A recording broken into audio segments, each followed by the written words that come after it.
Yes, ku bakunzi ba Iwacu Top TV uno munsi uko mutubona turi mu Ruzo, ni zone Ruzo ikomine n'igiteranyi mu ntara ya Muyinga. Tukaba turi ahantu ku nzu nziza cyane, inzu tubona idasanzwe ariko kandi dusa amakenga menshi. Grand frère, bimeze bite? Ni safi sana. Murakomeye? Turi ibyo nangorana. Akazina kanyu? Nitwa Niyonkuru Steve.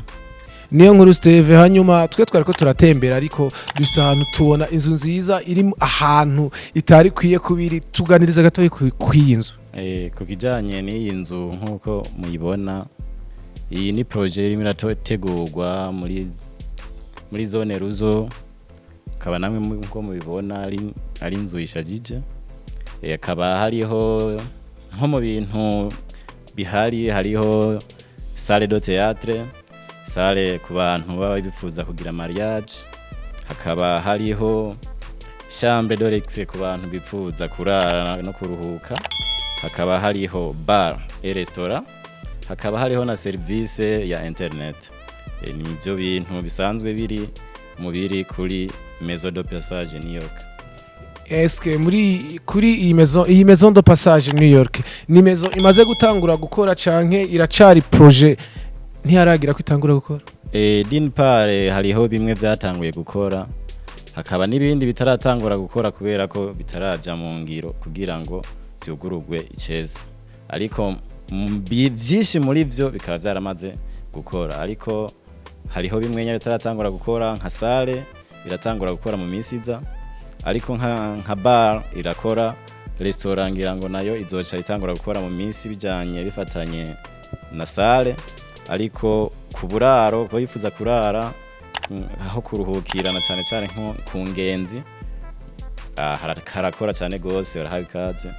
Ku kintu kijanye no kwivuna kanyota harakora, ku bantu bifuza ku kintu kijanye no gufungura aho harakora. Gusa iyo restaurant ikaba ariyo itaraza neza kubera ko izoza izananye n'isale, ariko ku gikoni kijanye na bar bikaba bikora neza.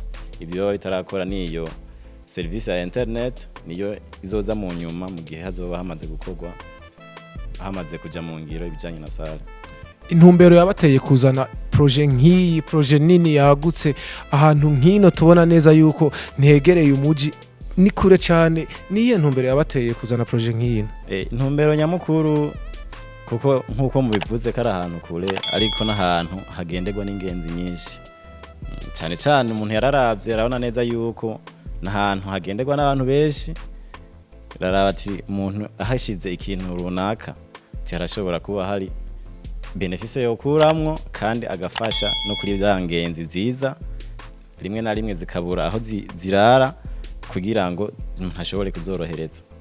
Kaba ariyo cyatumye ingingo nyamukuru yatumye umuntu ashiraho iyi Maison de Passage New York Express. Turabashimiye cyane, namwe muragize neza.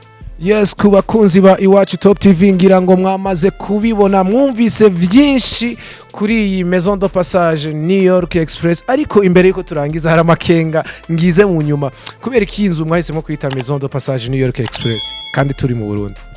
Icyo ni izina ngira ngo ryasohoke gusa bivanye na manager waryo, yararavye abona mu mazina yose abona n'iryo zina yogita. Ati yararavye mu mazina yose abona n'iryo zina yogita. Steve, turagushimiye cyane. Abakunzi ba Iwacu Top TV muandanye mudukurikirana, surtout nimwibagire gukora subscribe canke s'abonner, canke mwibagire gukora likes, share, comment kugira ngo ivyiyumviro vyanyu bidushikire. Hasta la vista.